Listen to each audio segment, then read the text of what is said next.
Hey everybody, it is Saturday night and I haven't had much of a chance to get any video shot today. It's been a beautiful day and I've been out and about, but I figured it wouldn't hurt to spend a couple of minutes getting a little bit of video of my pea puffers here at feeding time. I'm going to put some red bloodworms in there, red mosquito larvae, and we'll get to watch them do their thing, to some degree anyway. I also need to get in here. What I really ought to be doing right now instead of shooting video is getting in here and doing a water change. You can probably see that green cyanobacteria growing on the plants in there. I just have that in all my tanks. I can't really get it out. Doesn't really bother me that much. I just sort of manage it the way you would manage algae. So when I do a water change on this tank, I'll probably just pull those plants out altogether.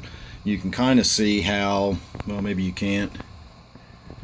It's growing a little bit of a film of sort of scummy green cyanobacteria on the surface. So I'll just pull that out altogether and I'll pluck another piece of water sprite from one of my tanks downstairs, preferably one that's growing up and out of the water and has never been exposed to any cyanobacteria, and maybe I can get on top of it doing that. At least it'll beat it back a little bit and it'll take a while before it grows back in. And like I said, that's kind of just my routine. I just sort of stay on top of it and control it in the same way you'd control algae. I've never really seemed to be able to get it out of my tanks altogether. Anyway, let's get on with giving them a little bit of food here. We've had a few minutes to watch them swim around in anticipation. Forgive me if I'm not pointing the camera right where I should be. I'm trying to reach over here to get some bloodworms for them.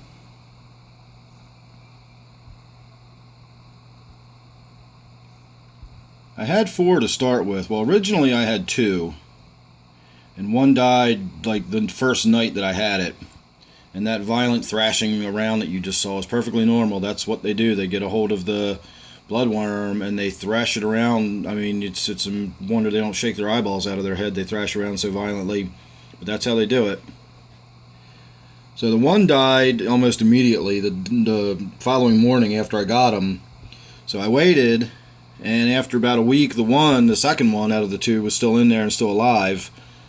And so I went out and I got 3 more, which brought the total up to 4.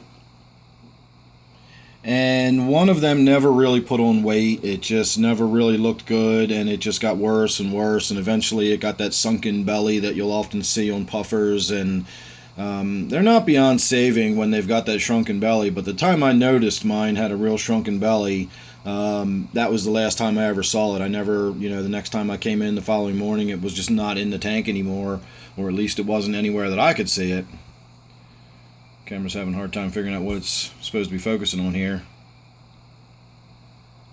So it's kind of tough even getting video of these guys. They're so small and they're so well camouflaged that it's not always easy to really get a good look at what they are. At least not with this. I'm just using my phone, which is what I use for most of my videos. I do have a better camera that's got a good zoom and all that, but it's a lot more effort and time consuming to get it uploaded and everything else. This just sends and I'm done.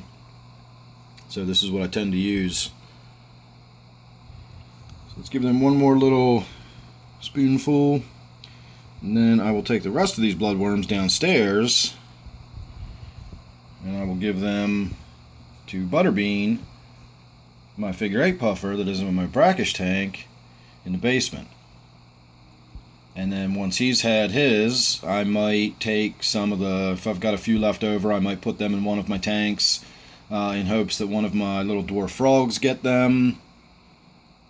Or somebody else might get a little bit of a treat. I definitely don't put an entire cube full of bloodworms in this tank. I probably put enough in there. I've never really thought about it. I never really measure it out or do it in any kind of formulated way. But I probably put about enough for each fish to get anywhere from 3 to 5 little bloodworms per feeding, and I do that once a day. Every now and again I'll skip a day and not feed them more often because I just didn't get around to it, and by the time I realize it, it's 10 o'clock at night, and you know what, they can wait till tomorrow. And so from time to time they do get a day where they fast, and probably at least once or twice a week I will throw some snails in the tank.